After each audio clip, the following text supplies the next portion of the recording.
Salut tout le monde, je fais une petite vidéo pour vous parler un petit peu de la progression de squad. Donc c'est pour un peu revenir en fait comment sécuriser une zone stratégique ou un point d'intérêt, comme le bord de carte, que je peux vous marquer directement là, comme le bord de carte qui est ici, et comment donc sécuriser cette zone et comment progresser vers d'autres points d'intérêt, d'autres zones stratégiques. Donc là ça va être le point fort adverse, ça va être les petits points d'intérêt tactiques qu'on ne situe pas généralement, mais que vous en SF vous devez connaître, ici, ici ou le back. Voilà, ou le frontal simplement. Le frontal, ça va peut-être se situer ici pour progresser. Donc vous, en gros, c'est connaître les différents points d'intérêt, comment les sécuriser. Donc vous allez les sécuriser avec des maisons, des MG, etc. Donc avec vos âmes, mais vous pouvez le sécuriser avec les garnisons. Et donc votre progression doit aussi avoir de la cohérence à ce niveau-là. Donc voilà. Donc là, on va revenir sur ces différents détails sur il 400 pour un petit peu vous situer tout ça. Donc imaginons, vous avez pris Flag Pit. Donc Flag Pit est à vous.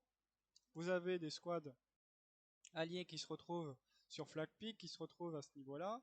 Euh, les squads là qui sont près de E400 sont en difficulté, se font manger du terrain grandement à ce niveau-là. Donc là, c'est très compliqué. Vous avez vos garnisons. Donc on va mettre différentes garnisons. Voilà, une garnison ici, il y a une garnison à ce niveau-là, et puis il y en a une autre à peu près ici. Donc vous arrivez quand même sur le bord de carte, donc on se préoccupe pas, on va vous mettre en bleu d'ailleurs. Vous êtes en bleu, et voilà, vous avez votre garnison de start, les trois garnisons, vous avez pris Flag Pit. Première chose à faire quand vous arrivez sur la zone, c'est que déjà vos gars vont dans la zone.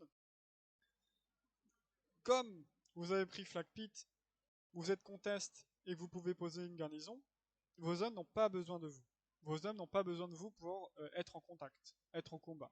Alors sur différentes situations, vous serez en combat. Mais votre priorité, c'est que si vos gars sont un petit peu légèrement avancés, ça va être de poser une garnison, à tout prix. Donc vous allez reposer une garnison à ce niveau-là. Des garnisons parfaites, ça ne sert à rien. Vous allez mettre beaucoup d'énergie, beaucoup de temps de travail pour que la finalité, c'est que la garnison soit détruite. Garnison parfaite, oubliez, ça n'a aucun point d'intérêt. Ça n'a vraiment aucun intérêt parce que les garnisons, elles seront détruites. Donc, dans des situations compliquées, vous ne pourrez pas remettre ces garnisons parfaites, vous ne pourrez pas mettre des garnisons avec des bunkers dessus parce que vous allez vous faire agresser, vous allez prendre l'artillerie, vous allez vous prendre des chars, vos gars vont mourir, ou vous êtes dans une situation simplement un peu complexe. Garnison parfaite, oubliez. Si vous pouvez le faire, tant mieux, mais il faut que ça soit rapide. Il faut qu'en fait vous puissiez continuer quand même à progresser. Il ne faut pas perdre du temps en fait. Le temps c'est important. La prise de zone est importante. Si vous arrivez dans une zone avant l'ennemi, vous avez gagné. C'est super important cette logique-là. Si j'arrive sur ma zone d'intérêt, ma zone stratégique, le bord de carte avant l'ennemi, je pose ma garnison, je suis tranquille. Poser la garnison forcément quand vous avez pris Flag Pit, ça sert à rien de poser une garnison dans une zone d'intérêt où vous savez que l'ennemi va se retrouver à ce niveau-là, donc elle va s'arrêter devant vous, vous ne pourrez pas poser la garnison, bah la garnison elle servira à rien. Mais si vous avez pris Flag Pit, vous posez la garnison, et là, vous commencez à progresser. De toute façon, ça va se faire en quelques secondes. Dire en 50 secondes, vous avez posé la garnison, votre AP il est à ce niveau-là, ou peut-être un peu plus reculé, on s'en fout, ou même à côté de la garnison, et vos gars vont progresser. C'est à vous de dire à vos gars de continuer à progresser et d'avancer. Voilà. Si leur objectif c'est une squad d'attaque qui continue à progresser comme ça, donc eux ils vont clear tout le bord de carte. Voilà, simplement. Et de vous, en ayant posé cette garnison, vous assurez le contrôle. Si vous êtes une squad d'attaque, vous allez délibérément en fait lâcher la zone. Vous avez posé votre garnison, l'audio de squad défense est avec vous, donc vous allez pouvoir progresser. La zone, elle est bonne en fait. La zone, elle est clear. Si le sud est sous contest, voilà, il conteste, le frontal est pas trop contest, Flag Pit ça va, il gère, c'est vraiment côté 1400 au sud où c'est compliqué. Vous pouvez pas vous permettre de les aider. Les mecs ont pas mis leur garnison, euh, ils ont pas vraiment bien géré à ce niveau-là, ils ont pas mis leur garnison dans leur zone. Voilà, ils ont pas réussi à la mettre parce que la distance, etc. Mais le mec a pas mis sa garnison pour X problème. On s'en fout de savoir pourquoi il l'a pas mis, parce qu'il y a plusieurs raisons qui pourraient être très bonnes à dire qu'il a pas mis sa garnison. Bon, à un certain niveau, au bout d'un moment, la pose de garnison, elle est censée être mise en fonction de où est la zone de combat, etc. Donc normalement, il n'y a pas de ouais, j'ai pas pu, etc. Ben, il faut qu'il trouve une solution. Parce qu'en fait, s'il met la garnison, imaginons, il met la garnison peut-être plus au sud, en fait, ça va permettre aux squads de défense de trianguler. Donc en gros, les squads de défense vont commencer en fait à travailler comme ça, à remonter comme ça, à repartir comme ça. Donc la zone en fait elle va toujours être sous influence. On a différents axes d'attaque pour reprendre la zone. Donc voilà. Bon, ça c'est OSL de travailler la zone, donc ça c'est super important. Mais pour revenir sur vous en tant que squad, si vous êtes bord de carte, votre priorité, vous êtes une squad d'attaque, vous devez progresser. Donc vos soldats, eux, ils vont avancer comme ça, bêtement. Et ils ont raison. Parce que ça, c'est une zone très classique. Ils avancent. Donc vous devez prévoir une autre garnison frontale pour, en fait, si vous perdez votre progression avec votre avant-poste, donc votre avant-poste devait réussir à aller jusqu'ici, mais vous avez perdu la progression, hop, vous vous retrouvez directement à côté de la zone de cap. La zone de cap je pourrais même entourer en noir si je veux. Hop, donc la zone de cap qui est ici. Hein, toute cette zone de cap. Donc vous êtes directement aux abords de la zone de cap, donc vous pouvez directement continuer à reprogresser dans la zone. C'est pour ça qu'il faut absolument mettre une garnison d'attaque, c'est pour vous retrouver directement sur les zones d'intérêt et travailler le frontal ou les flancs absolument. Donc là, vous posez votre garnison et vous retravaillez. Il ne faut surtout pas, et je ne veux pas voir ça, c'est ce que j'ai vu contre les Italiens, faire une progression comme ça, vous posez pas votre avant-poste, vous remourez, hop, vous avez perdu toute la distance. Contre une bonne équipe, qu'est-ce qui va se passer? La squad défense, parce que les squads défense avanceront comme ça, ils vont avancer, ils vont poser leur garnison ici, et ils vont reprogresser. Donc en fait, quand vous allez vous retrouver en zone de contact, vous allez vous retrouver à ce niveau-là. Donc vous allez devoir retravailler comme ça, et donc vous serez bloqué, là, les deux squads seront bloqués, et vous avez perdu l'avantage. Du simple principe que vous allez devoir travailler votre zone, donc les autres squads sur Flag Pit vont devoir vous aider pour, on va mettre en vert, vous aider pour retravailler le bord de carte, tout en essayant de poursuivre comme ça, pour briser un petit peu cette garnison-là. En fait, c'est totalement possible de jouer comme ça, mais cette erreur-là, en fait, pardon, je me perds un petit peu, mais l'erreur que vous avez faite au départ fait que votre équipe est obligée de jouer comme ça. C'était pas censé se passer comme ça, surtout juste à cause d'une seule erreur de la pose de garnison. Alors désolé d'être un peu je me suis un peu perdu. Mais voilà. Donc, quand on progresse, on pose sa garnison. On pose sa garnison pour assurer le contrôle de notre zone qui est dans le bac avec toujours la garnison. Donc, il y aura toujours la squad défense qui sera derrière vous. Et puisque pour vous, comme ça, vous pourrez progresser. Comme ça, votre squad défense, elle, va pouvoir aussi travailler d'autres zones, comme ici. Imaginons si le frontal est un petit peu en difficulté, et vous d'ailleurs, vous allez peut-être un jour devoir travailler comme ça, mais le frontal est un peu en difficulté ici. Il y aura deux possibilités. Soit la possibilité que l'autre squad en fait défense, l'autre squad défense en fait, elle va bifurquer comme ça pour aider le frontal. Donc elle va vraiment essayer de travailler les zones comme ça, et vous, en tant que squad, vous allez pouvoir travailler comme ça et faire une progression comme ça. Ça va en fait obliger en fait l'équipe adverse de continuer à gérer le frontal, mais de reprendre votre zone. C'est vous qui êtes en avantage tactique en fait. Et même vous, en fait, ce que vous pourrez faire, si vraiment, et encore dans cette situation-là, vous le ferez pas, mais ça pourrait vous arriver. Je sais pas, vous êtes tout seul sur le bord de carte ou l'autre squad, X problème, etc. Que le frontal est vraiment en grosse difficulté, ils sont en train de craquer, hop, directement, vous faites le basculement comme ça, et vous prévoyez, en tant que SL, la future garnison ici. Donc en gros, vous devez faire les deux. C'est très compliqué, mais c'est faisable.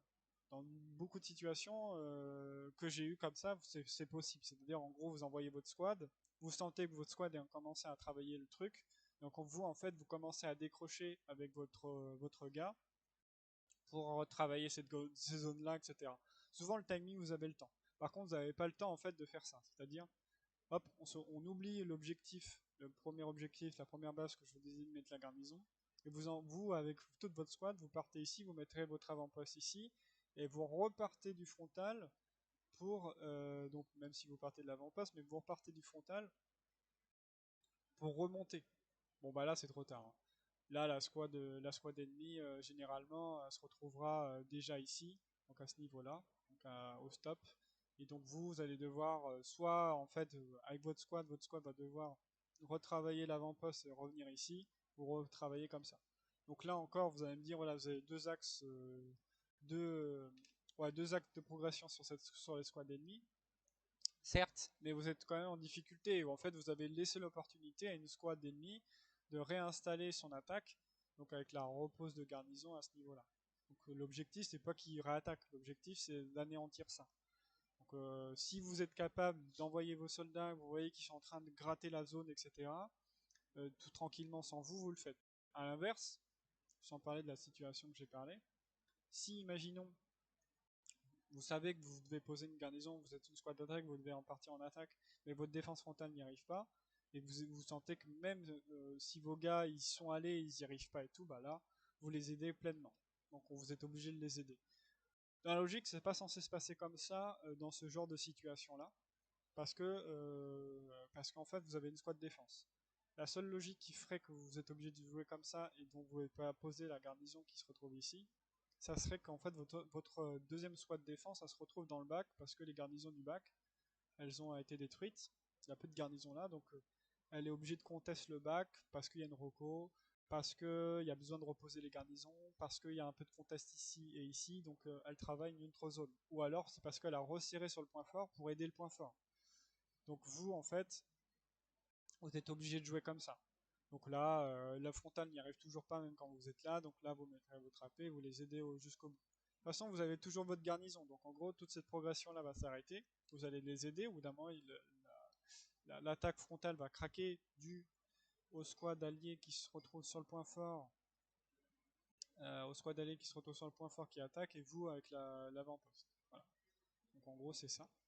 Et vous, en fait, même si vous avez cassé le frontal, vous allez vite devoir réagir et faire une analyse de game et ça va jouer.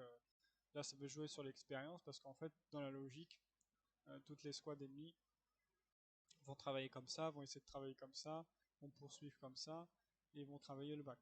Vous voyez.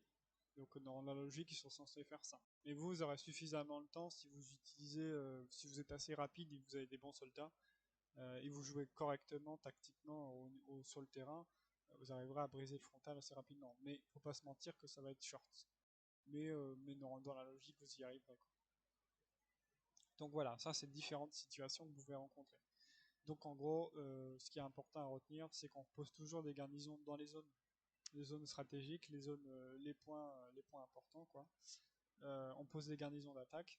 On essaye à tout prix de mettre des garnisons qui ne gênent pas les autres zones, comme le point fort ou les zones sud, etc. Toutes les zones stratégiques, on met des garnisons cohérentes, mais pas des garnisons en pensant qu'à soi. Faut pas être individualiste. Vous devez poser une garnison, vous les posez aussi dans votre zone d'intérêt, dans votre zone stratégique, mais vous devez penser aux autres zones stratégiques. C'est là où votre rôle est là. Vous êtes SL. C'est vous de penser ça, c'est pas vos soldats. C'est à vous de penser que quand vous posez votre garnison, il ne faut pas qu'elle gêne les autres. Et là, en fait, ça implique pas que vous, en fait, la pose de garnison. C'est super important. Et donc voilà. Là, on a à peu près dit les bases de tout ça. Et ça, vous devez le reproduire pour toutes les zones et pour tous les points. Si, imaginons, vous êtes ici, bah, ça va être la même chose. Pose de garnison, c'est à vous d'être cohérent sur les garnisons de start, c'est-à-dire on vous demande de poser une garnison ici, on vous a peut-être mis la garnison là, mais voilà, c'était histoire de dire. Bah, si vous voyez, vous savez qu'elle va vous gêner parce que vous n'allez pas pouvoir poser une garnison ici, bah, vous la mettez là. Là, vous savez qu'elle va gêner, etc. Vous la mettez là. Vous savez comme ça, vous pourrez reposer une garnison ici, et comme ça, vous allez pouvoir travailler les zones. Là, pareil, comme là, vous êtes vous êtes un peu vous êtes un petit peu sur une colline, donc vous êtes très haussé comparé à Flat Pit. Si le frontal n'y arrive pas, hop, vous pouvez travailler comme ça, vous pouvez travailler comme ça, et donc là, pareil, pose de garnison. Hein. Faut pas des garnisons dégueulasses, hein, faut pas qu'elles soient non plus trop visibles, mais il faut qu'elles soient intéressantes pour travailler l'attaque. Comme ça, vous pourrez progresser sur les flancs. Donc là, ça va être un peu compliqué si vous partez comme ça, parce qu'il y a un peu d'open field et tout, donc ça va être une grosse galère. évitez de faire ça, parce que là, vous perdrez du temps.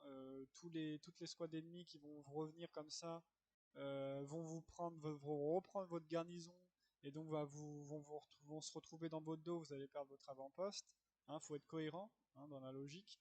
Il faut pas parcourir de longues distances pour se retrouver en frontal. Ça ne sert à rien. Si vous partez de votre zone, vous posez votre garnison pour travailler soit le back, soit le flanc comme ça. Parce que toutes les squads qui vont vouloir revenir sur votre zone, les squads ennemies, elles vont se bouffer en fait votre zone. Et en fait, vous allez les rencontrer. Vous allez les rencontrer, même s'il y a quelques filous qui passent, vous allez les rencontrer. Et si eux ils décident de faire ça, bah ils décident de faire ça. Mais eux, c'est très compliqué de décider de faire ça parce que c'est une perte de temps énorme. Vous allez me dire, c'est possible qu'ils ont mis une garnison ici. Ah ouais, leur garnison ici, elle peut être très intéressante, mais ils ont quand même une longue distance avant d'avoir la logique de savoir qu'il y a une garnison qui se retrouve ici. Hein. Ils savent pas que la garnison est ici, donc avant qu'ils la trouvent et qu'ils arrivent à y parvenir, hein, parce que c'est très rare de parvenir à une zone comme ça sans avoir une prise de contact. Donc le temps qu'ils arrivent sur la garnison, on a du temps. Puis même cette garnison-là, elle est intéressante, en sachant qu'on a une limite de 8 garnisons. Donc il faut qu'ils ont des garnisons d'attaque, il faut qu'ils reprennent les zones, il faut qu'ils puissent y reparvenir, et on a une Rocco. La Rocco, c'est son job de détruire toutes les garnisons du bac. Donc ce genre de garnisons sont facilement repérables pour une Rocco et pouvoir les détruire.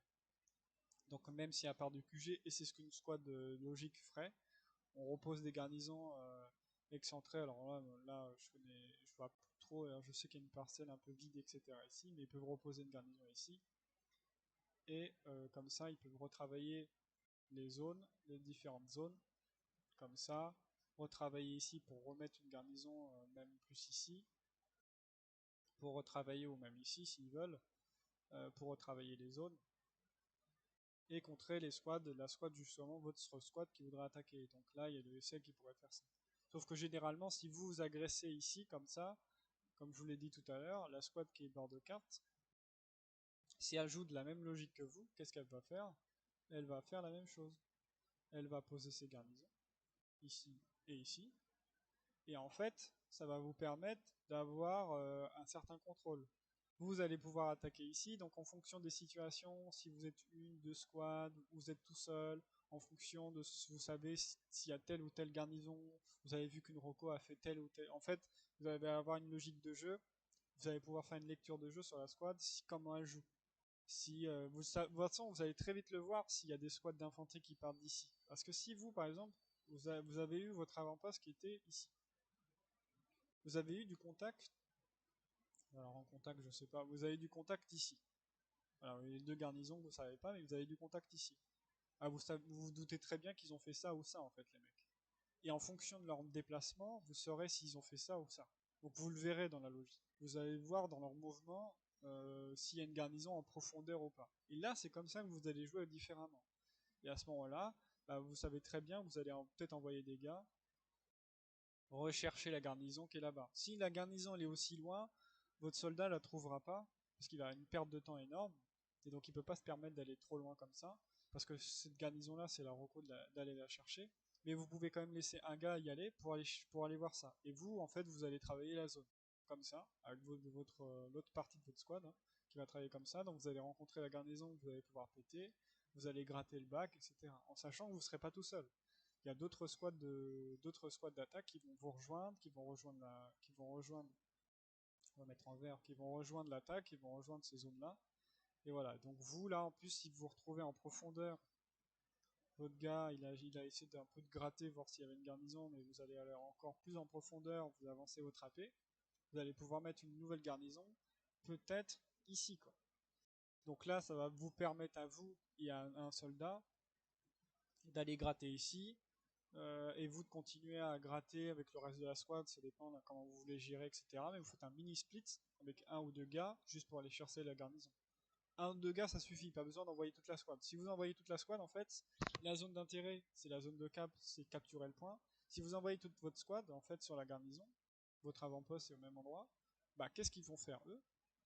Les mecs qui sont sur le point fort, ça fait 5 soldats en moins qui sont sur la zone, donc ils vont retrouver la garnison ici, ils vont remonter. Donc les mecs, ils vont reposer une garnison à ce niveau-là.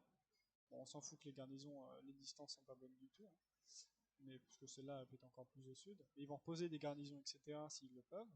Et c'est surtout que eux, ils vont reposer aussi les avant-postes.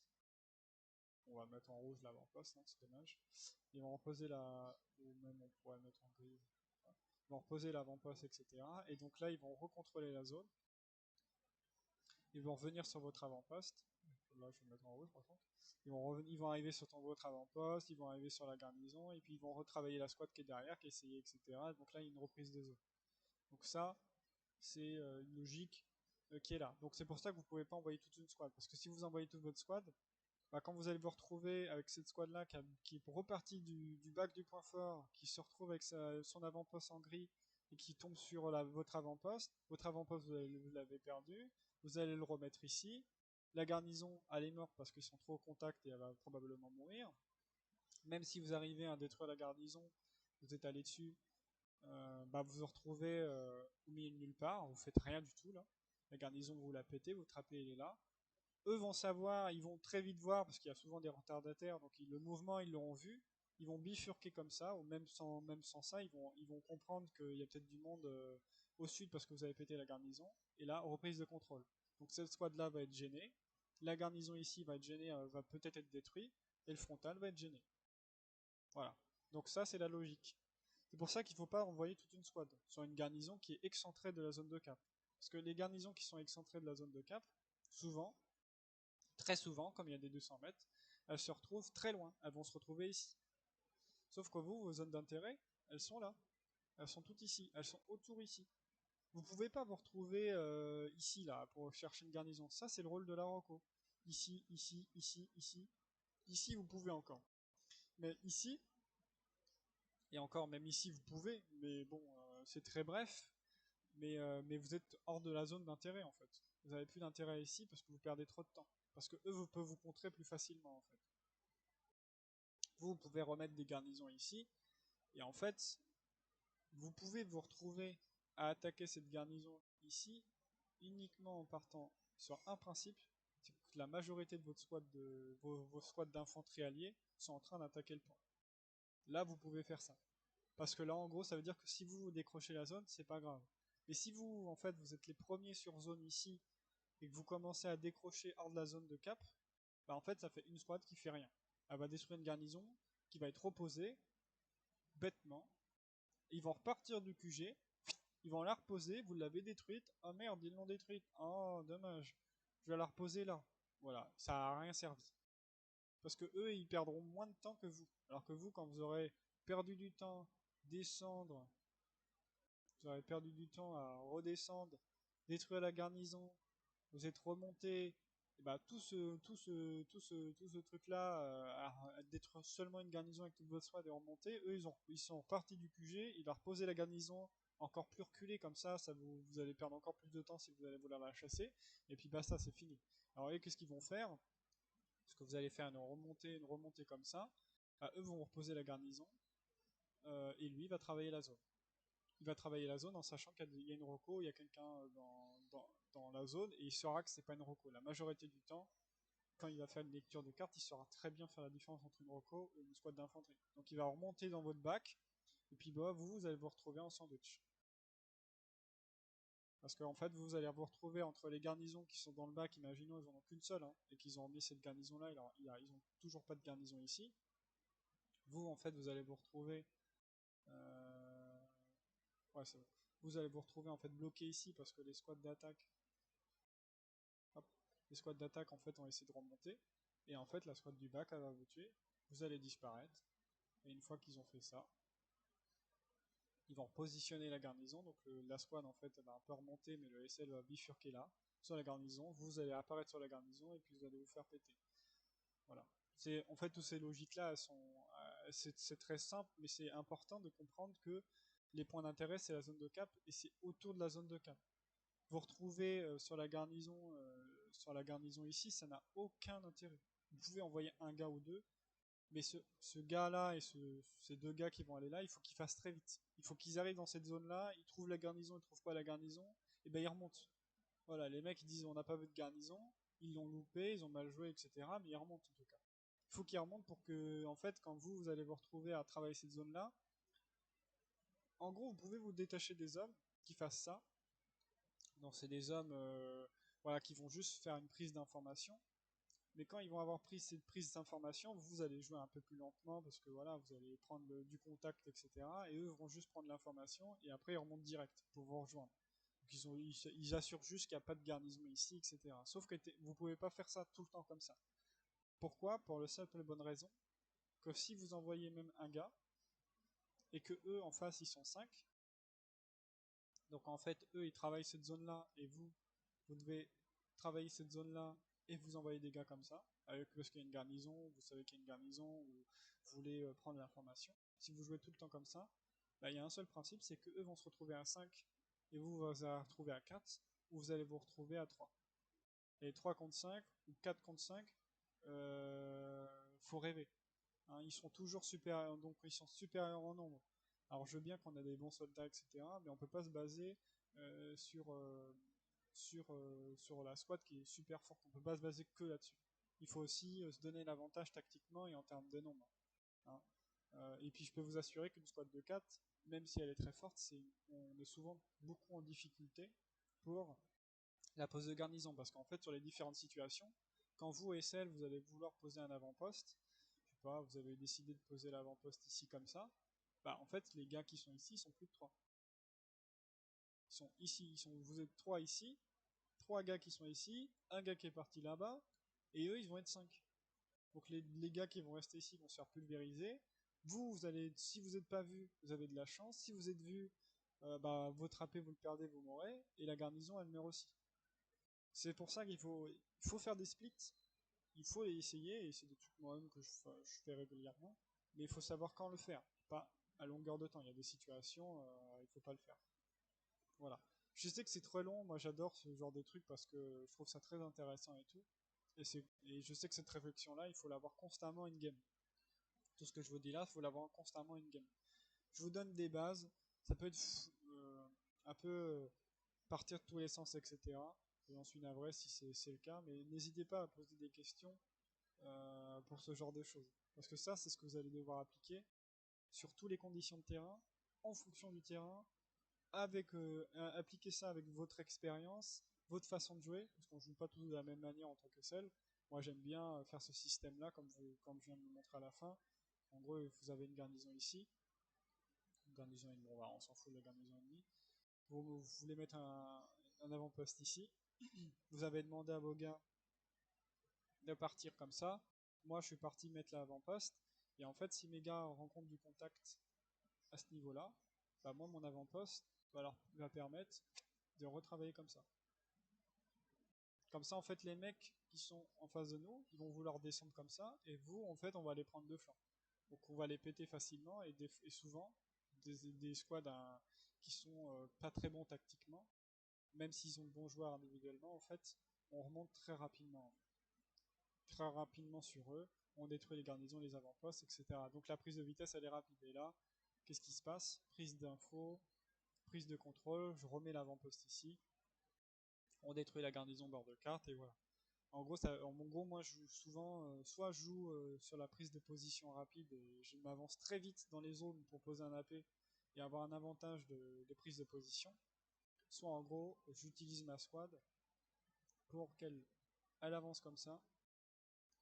Moi, je bifurque sur le flanc, je pose mon AP et je retravaille un petit peu la zone. Comme ça, en fait, la prise d'information ici, d'ailleurs, tout ici, on a l'info. Voilà, puis de toute façon, les gars, ils sont jamais collés les uns les autres. Comme ça, on reprogresse comme ça. Moi, c'est ce que je kiffe faire, ce genre de split. Et les autres splits, je le fais quand juste dire, voilà, il y a un char à ce niveau-là, alors je vais le mettre en, je vais le mettre comment, je vais le mettre en gris, le char, mon endroit. Il y a un char à ce niveau-là. Bon, bah, mon AT, je le laisse tout seul là-bas, et puis moi, je travaille la zone. De toute façon, pour moi, l'AT, il a plus de cohérence à détruire le char, même sur les 400, il n'y aura pas beaucoup de chars, mais il peut détruire le char, et puis basta, une fois qu'il a détruit le char, nous, notre mouvement ne change pas. À 4, c'est toujours chiant, ça c'est clair, mais il va très vite détruire le char, parce que voilà, il y a une position avantageuse, au moins il va essayer, et puis basta, une fois qu'il l'aura fait, ça sera fini, il nous rejoindra direct. Donc voilà, après c'est à lui de réagir en se disant c'est trop loin, voilà mon AP est ici, on va le bouger. Mon AP ici, le char est sur le noir, bon j'y vais pas, je reste avec ma squad, je continue à faire une progression avec eux pour détruire le bac. Voilà. Tout ça, voilà, c'est des bases. J'ai envie d'aller beaucoup plus loin, mais j'ai pas envie que ça soit trop pour les gens qui ça intéresse. En tout cas, moi je trouve ça passionnant. Je vous laisse là. Voilà, ça, genre comme ça, on est revenu sur différents détails, et puis voilà. Allez, gros bisous.